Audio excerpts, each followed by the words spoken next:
Hey guys, Metal Jesus here, and today I am very excited to be back with a video review of something called a GBA CONSOLIZER.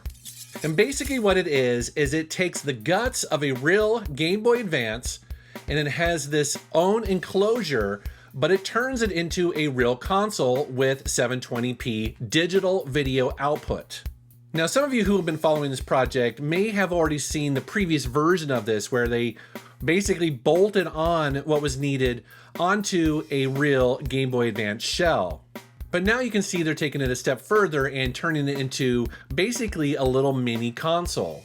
But before we get into the actual review, I do want to mention that this was sent to me for review by Jason over at GameTech.us.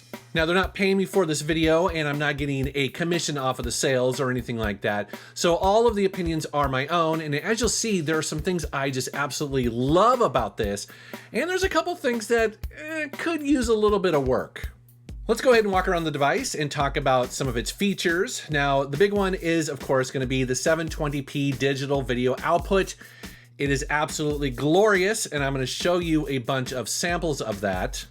What it's doing is taking the RGB video from the Game Boy Advance and then upscaling that 4 times to 720p. And in doing so, there is no noticeable input lag. It's phenomenal.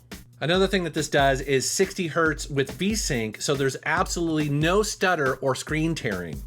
Continuing to walk around the console, you'll see that there is a port here that is a micro USB port. That's how it gets its power, as well as a mini HDMI port. There's still access to the audio output, which is really nice if you want to use headphones. But as you see later on, depending on your television, well, you might be using it more than you expect. Looking at the front, you can see that there is a cartridge slot, and that fits both Game Boy, Game Boy Color, and Game Boy Advance games, and we're going to check out all of those here in just a bit. There is the GBA link cable port if you want to use that. Right below that, of course, is your Super Nintendo controller port. Now, for most of this video, I actually just used a real Super Nintendo controller, but you can use also the wireless 8-bit DOE controllers as well. And then, of course, you need to be able to turn it on, and that is the power switch right there, which honestly is kind of cheap looking, but I guess they ran out of room on the inside, so they had to use that style. Kind of wish they were able to use some sort of rocker or some sort of push one, but whatever, it's a power switch. And on the bottom, I want to mention that they have these rubber feet, which is really nice because this thing is pretty light and could easily be knocked off your table while you're playing, but these feet actually hold it in place really nicely. Now let's go ahead and take a look at some comparisons of the video quality. On their site, they have some screen captures comparing composite video, which is that single yellow cable, and they're pulling it from the GameCube Game Boy player. And then they have the same game running off of the GBA CONSOLIZER.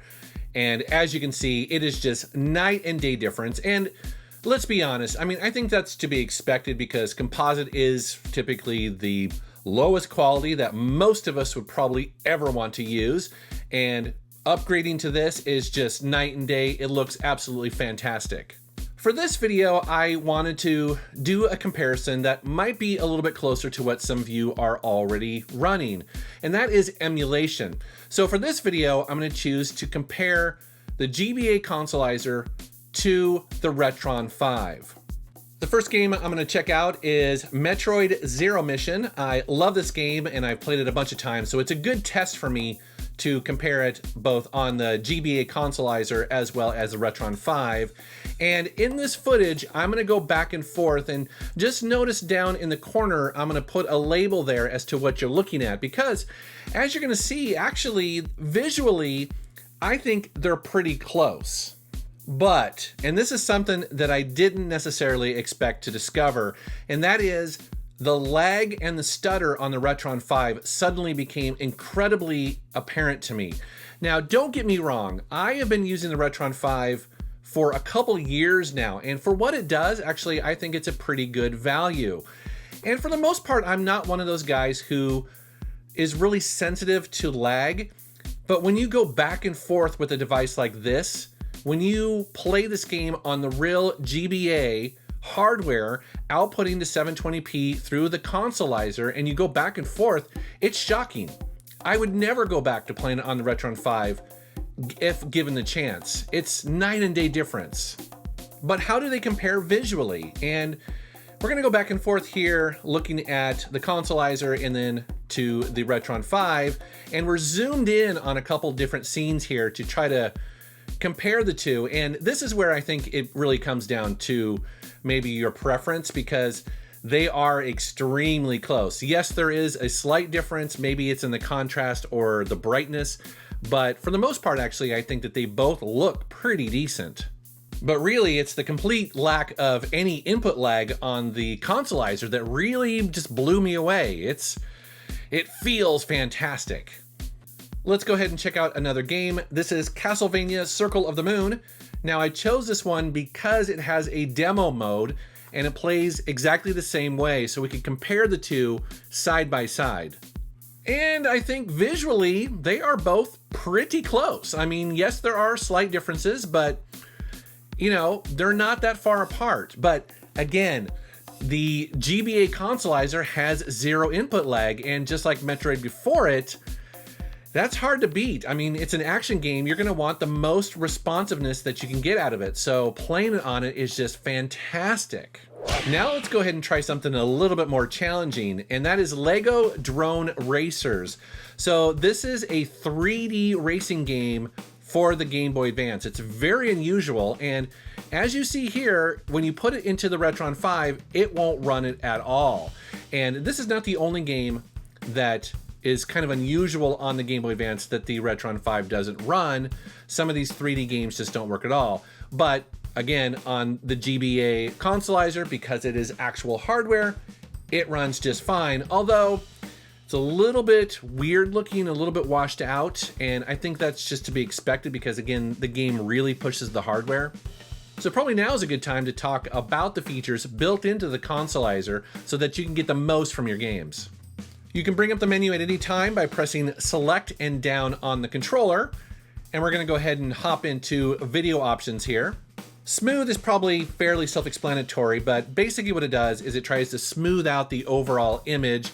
This is very common on a lot of emulators, and we're gonna check it out here. So here is Spider-Man, and we're gonna toggle back and forth between smooth, on, or off. And as you can see, it's really just a preference thing. Personally, I'm not crazy about it, but some people, you know, probably like it, and it's good to have the option. Zoom is another preference that you can mess around with if you wish. Now by default, it's going to be at 4 times, and that is because that's the perfect resolution for that original RGB signal coming off of the GBA and then being upscaled to 720p. But it does leave small borders, and so you can push that to 4.5 times if you wish. Just be aware that some games you might be cutting off a little bit at the top or bottom, but as you can see here in Pokemon, it doesn't really matter actually. It fills a little bit more of the screen. It's a nice option to have. And then you can go up to 5x if you really want to push it. Shader is kind of interesting because with that, you can try to emulate different display types. So for instance, you'll see GBA, Nintendo DS, the PSP, things like that. So you can very quickly choose a style or a look that maybe you prefer. Notice one of the shaders is called CW1. If you select that and go back to the main menu, then you can go into the color wizard, and in here you can completely customize the exact colors of the game. You can be very subtle with it, or you can go completely crazy. It's all up to you. Rounding out the video options, you see Gamma, which is kind of like a fancy brightness setting, so it's good to have that. And then you see Palette there. Palette are those color palettes that you would use when popping in an original Game Boy game. So you can be very specific as to what you want that to look like. And then of course you have scan lines. A lot of people love having scan lines turned on for that kind of retro look. I gotta be honest, for me, I typically don't use it, but I will say the scan lines on this are pretty cool because they are horizontal and vertical, and they make it look a little bit more like the original Game Boy LCD display. It might be kind of hard to tell on a compressed YouTube video like this, but trust me, if you get one of these things, turn it on and take a look at it because it does look really cool. Let's go back to the main menu and go into System, and I want to point something out that is very important. At least it was to me, and it kind of bit me in the ass, and that is, see this option here where it says DVI? and you have another option here. It says DVI Plus. What that means is, do you want it to just send the video only, the DVI video only, down that HDMI cable to your television? Or do you want it to also include the original Game Boy audio down the HDMI cable?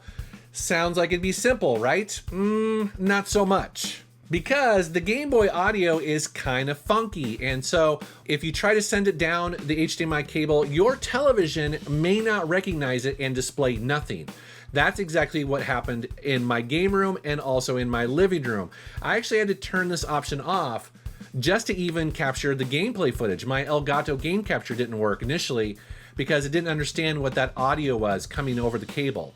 But your mileage may vary. Your television might support this, mine didn't, and that's why they have that audio jack on the outside of the console. So again, not a deal breaker, but it was kind of annoying to have to use the analog audio instead of actually just getting it all from the HDMI cable. If they could change that in the future somehow, that would be great. That would be my preference. So that's my review of the GBA CONSOLIZER. Now, if you want to learn more about this, you're going to want to go to game-tech.us. I will put a link down in the video description below. And then the way that this works is that they sell it as a kit. So you go and you select what color of case you want, and then also some of the additional things that you might need to put it together yourself. And Jason, the owner of the website, has mentioned that perhaps in the future they will sell pre-made versions of this. So you wouldn't have to know how to solder or put all this together. You would just go and just buy it complete, which would be pretty sweet because this is now currently the best way for me to play my original Game Boy, Game Boy Color, and Game Boy Advance games on an HD TV. It's fantastic. I would love to know what you guys thought about this video. Please post a comment down below. And here is crossing my fingers that the Neo Geo Pocket Color is coming next. That would be so cool. All right, guys, thank you very much for watching. Thank you for subscribing, and take care.